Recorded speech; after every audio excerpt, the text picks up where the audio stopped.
Right now, though, I want to know where you are with these calls to ban a new computer game called Detroit Become Human because it features scenes of child abuse. The Sony-produced PlayStation 4 game due out next year, although fans can pre-order it online now for £46. Players can take on the role of an android housekeeper who witnesses horrific stuff, and it's the gamer's job to put a stop to this horrific stuff.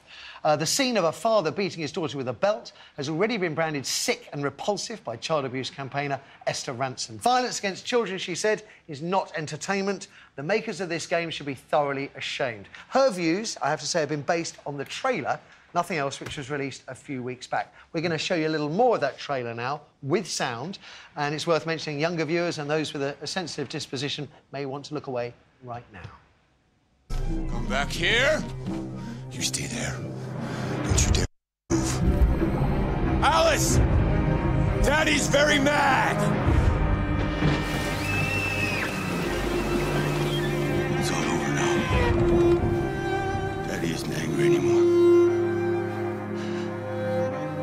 You know Daddy loves you.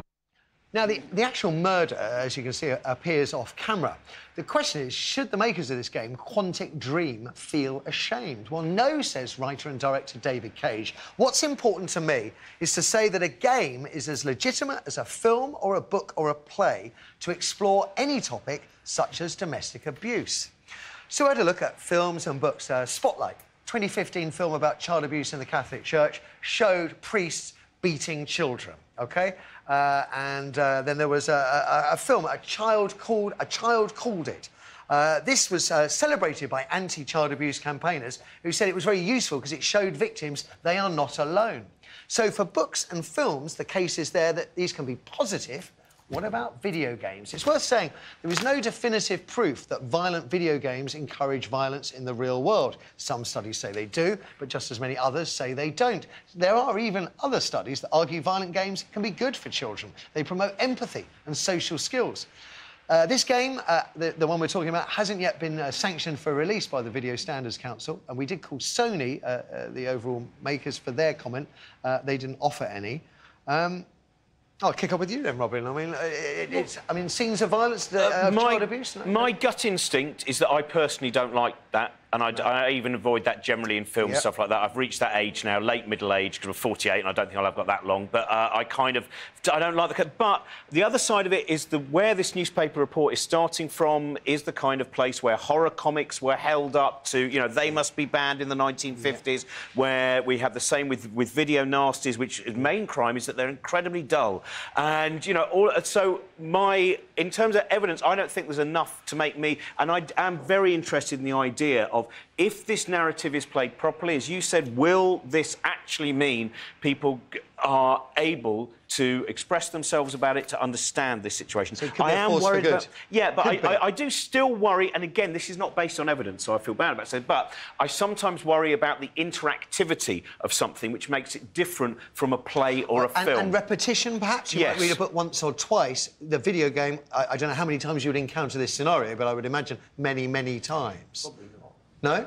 No, I would think probably not, because this will be a game which goes on a journey, and I think, again, it's very difficult to know when we don't understand the proper context of it. But I think, you're dealing with a taboo subject, and I think within society we feel that it's far better just not to talk about child abuse, because the moment we start discussing it, everybody, it gets grim. Esther Ranson's well, the thing is, now, this is the next question, of course, is what is the context? So you can say that a book is literature, you could say a film is art, but you say a game is a game. But the thing is, a game it's a very big tent, gaming, and you've got Space Invaders at one end of it, and then you've got these interactive journey games which are very much like movies. And if there is an ethical, which I believe there probably will be, there's an ethical point to witnessing this. The question then is, does that legitimise it being part of what's going on or not? OK. From what I hear about this game, the point is that you, as the hero of this game, try to prevent that happening. Right. So it's a chance for you to be the good guy or girl, whatever, which in a way is a good thing. If I compare, I've got two teenagers who play shoot-'em-ups all day, every day. And the concern about some of those, like Grand Theft Auto, is that there isn't a good guy. No, you're the one, exactly, you're the one doing all the horrible stuff. the argument could be made that this game is you are the good person. So I think we need to see the whole game. I wouldn't be rushing to ban things at this point. That was very disturbing, that clip. And it was actually almost worse you didn't see it in a way, because your imagination does horrible, horrible things. Absolutely. And it was the darkness of it and the voice. Do you have a problem, in theory, with a video game having scenes of child abuse in it? Yes, I do have a problem. Because also I think it's a socially taboo subject. I think it's young people playing. My son's 15. Yeah. Lots of these games are 18+. Kids much younger play them, so it's often also, children playing these. It's also the idea of what would be described as a graven image. You know, these things which, if you plant these images into the minds of people, then it's a very, very unhealthy thing to have going on. Okay. And it contributes to a toxicity within society. Well, the phones are red hot, so it'll be interesting to see what the viewers at home have to say. We've got Thomas on line 1. Good morning, Tom. Morning. Thomas, sorry. What do we think? The case for banning it? No, I don't think there is a case for banning it. What you have to look at is the type of game this is. It's an adventure game that you don't press a button and kill someone. It's more of a story game where it depends on your options. But an adventure which has child abuse as part of the overall experience, some people would say that's a really crass, exploitative thing to do. Well, that's possible, but the game's got an 18 certificate. You know, it's not for children to play; it's for adults to play. You would accept, though, Thomas, that many people under 18 play 18-rated games. Yeah, but that's not a reason for banning this one individual game when there are games that are 100 times worse than this. Do you believe that video gaming, that child abuse featuring within a video game could be as legitimate as child abuse in novels, literature, film and television? Well, yeah, I mean, gaming is the biggest entertainment industry in the world, bigger than film and literature. So it is entertainment, then? I don't see... Well, it is entertainment, yeah. It's a story, it's not real life. It's your decision and it's how it makes you feel, depending on... All right, Thomas, thank you very much. Get it? Let's have another. We've got Ben on line 2. Good morning, Ben. Good morning, how you doing? I'm all right. You weren't on a train from Manchester the other day, were you? No, not really. Glad to hear it. What do you make of this game, this scene? What I find really funny is that it's a computer game and it's pure fantasy. Yeah, a fantasy with child abuse at the heart of it, which some people would say is really sick. Much worse in real life. Well, what's worse than child abuse in real life? Well, things are done in real life which is far more worse than any computer game could ever simulate. Yeah. Right? And people tend to ignore it because if you can't see it, it doesn't exist.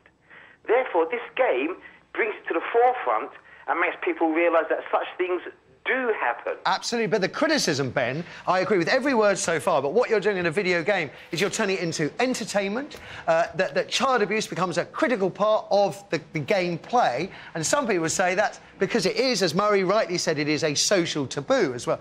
That some people say that's got no place in entertainment, no place in video games, in games that will probably be played by people under 18. Well, if you start from that point of view, then everything in a computer game should be banned. Shoot-'em-ups. In shoot-'em-ups, you shoot thousands of characters with millions of bullets, and when you die, you simply respawn. So that gives the impression that consequences don't have an effect. So you shoot things willy-nilly, and nothing happens to you. In real life, if you shoot a person, that person dies. There is no respawn. There is no restart. OK, so just so we're clear, Ben, you equate child abuse scenes in a video game are no different from mass murder in a video game or any other kind of nasty in a video game. It's all just fantasy. It's pure fantasy. In real life, people do far, far much worse. Yeah, as you keep saying, Ben, which is getting me slightly worried about you, but I appreciate the call all the same. Can I just say that the entertainment thing, though, is if we say video games are entertainment, newspapers are entertainment, films are entertainment, plays are entertainment, all of these things, in some ways, you could say are able to turn something which can be very tragic, which can be destructive, into something which is in some ways anaesthetised by it being entertainment. But you might learn a moral story from reading a book or watching a film, but in a video game you get points for killing child abusers. I'm not sure whether there is a moral aspect to this, which we're saying there isn't in Grand Theft Auto, because it's an amoral game, whereas this has a morality too. I've got a